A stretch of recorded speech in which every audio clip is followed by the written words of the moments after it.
Jey Uso versus Gunther.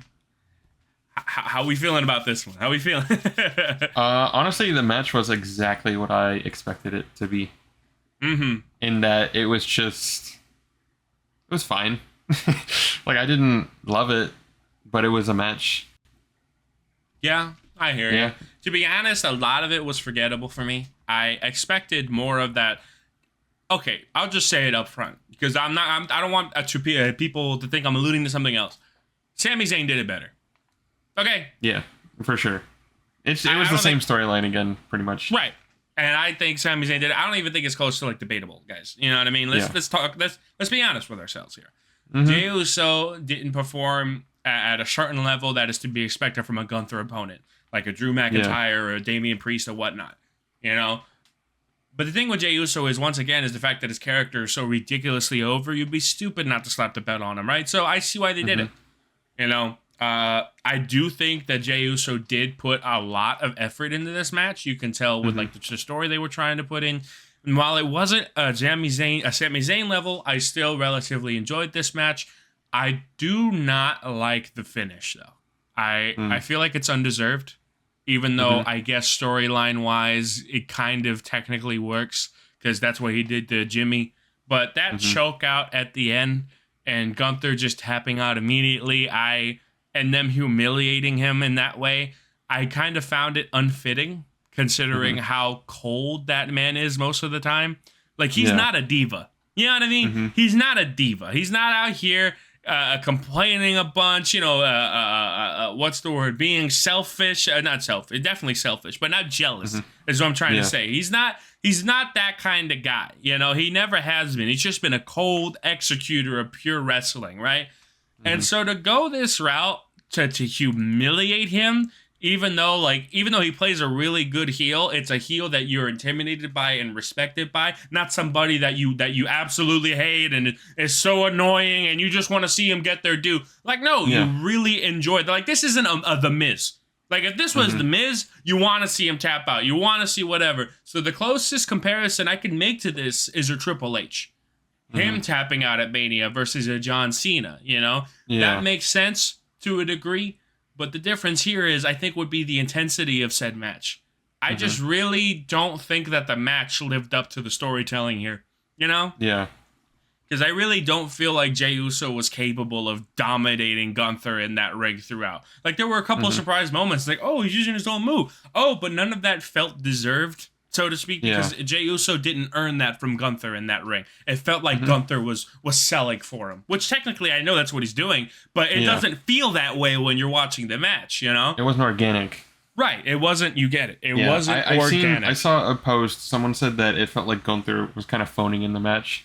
Right. And I honestly did kind of get that vibe, especially with him being... You gotta do your work. You gotta do what's best for business. Especially with him playing like a coward heel this time around, which is not in character for Gunther. Just kind of felt like he didn't want to be there.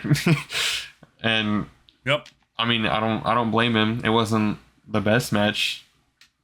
It was just a match. Yeah. And unfortunately, what's the word? The way that Gunther lost, I'm kind of scared for his position currently. I do like what they did afterwards on Monday Night Raw, saying, well, fuck you, Michael Cole and Pat McAfee. I'm going to go crazy, you know? And him doing that, you know, I do like he's still shown as like this crazy killer.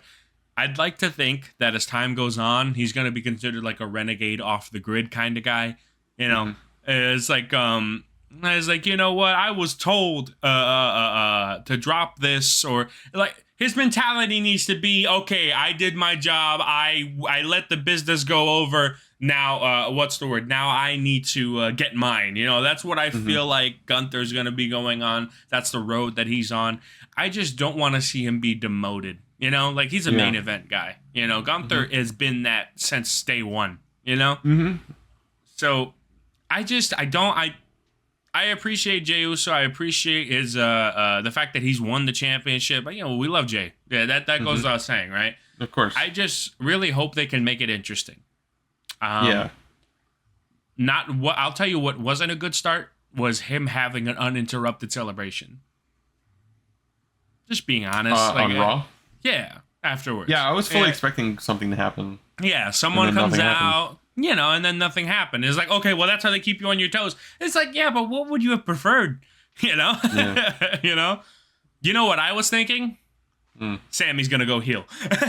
Yeah, they did kind of tease that a little bit when Jay was celebrating with the crowd, and then Sammy's just standing behind him, and he looks so serious. Right. It was just like, is he gonna?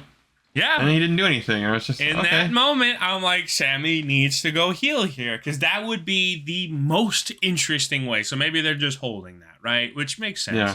I just, you know what? No, it doesn't make sense. You know why? Because this is Raw after Mania. This is when you cash in. This is when the most people are going to be watching. This is when you go full on, but fine. Let's see what they do. That's the thing. I can't complain too much because I don't know what the plans are. Yeah. Let's see what happens. Part of me was even thinking, you had Sammy celebrating with Jay in the ring, and then Jimmy came out, and part of me was like, is Jimmy gonna turn? Yeah. But didn't happen. It would have been interesting, though. Uso versus Uso for the belt. Right. Uso, literally anything else. But the fact that it went on to Interrupted, kind of, all that tension fizzled out, And I didn't really appreciate just that. It felt like a moment. It's just, let's make the fans happy. That's it. I was waiting for, the over-the-rope shot, the guy standing on the apron. I was waiting for the cinematic shot of, oh, no. You know what I mean? In that moment, I was waiting for it, and it just never happened. So, I appreciate the celebration, but it's a thing where, guys, you can have the celebration, and you can have someone turn on them. You can have the cake and eat it, too. That's what they did with Jeff Hardy. You know what I mean? Yeah. It's come on. They do that for every champion ever. You know what I mean? They had their celebration after, and then they move to the big thing next. You know what I mean? Yeah. It's just, I don't see why they went uninterrupted. I guess they're just trying to do a longer term story. Maybe because they don't want the match to happen at Backlash. That's why, right? Backlash is already packed. Let's build it up a little longer, right? And if that's the case, fair enough. But if Jey Uso gets a rivalry thing at Backlash, I would have preferred it to happen right here and now. So we'll see. I have faith. WWE has been putting up some really good storylines, so I have faith.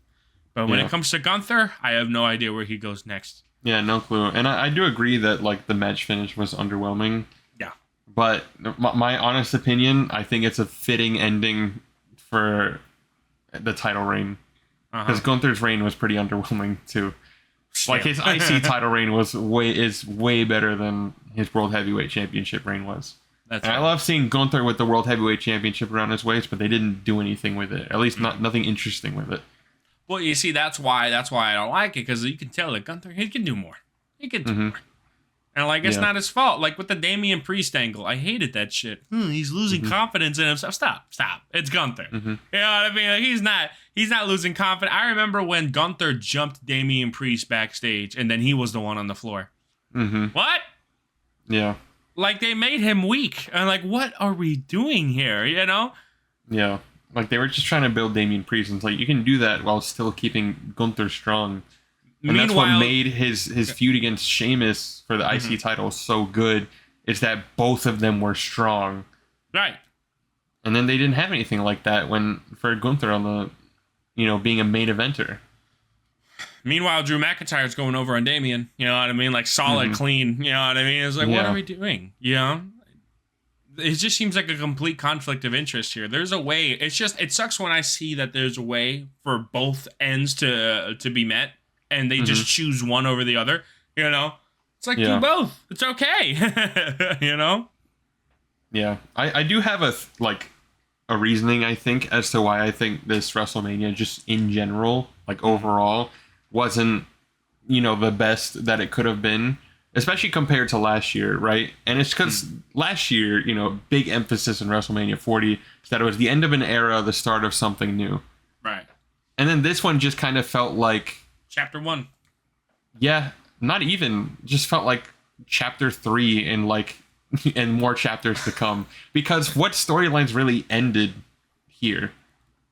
Not much. Right. Not much. Because the Seth, Roman, and Punk triple threat was great, but that storyline's not over. It's still going. Yeah, they're still doing it. Cena versus Cody, I'm sure they're gonna run that back at some point. I don't think this is the end of that feud either. Nah. And so I think that's my main theory as to just why this WrestleMania didn't feel up to the scale of what we're used to. because there was no finality to it. It was just another show. And a big example of that to me was the AJ Styles versus Logan Paul match, because you had Karrion Kross interfere, and then that basically made AJ Styles lose, and it's just kind of like, okay, that's like a Monday Night Raw finish. That's a whole conversation. Match. We'll get to that. That's a whole conversation, dude. But I hear you. Yeah, it really general, just feels like an episode in a series instead of finale. You know what I mean? Yeah. I hear you. Yeah, and if I had to compare 41 to another WrestleMania, it felt a lot like WrestleMania 25.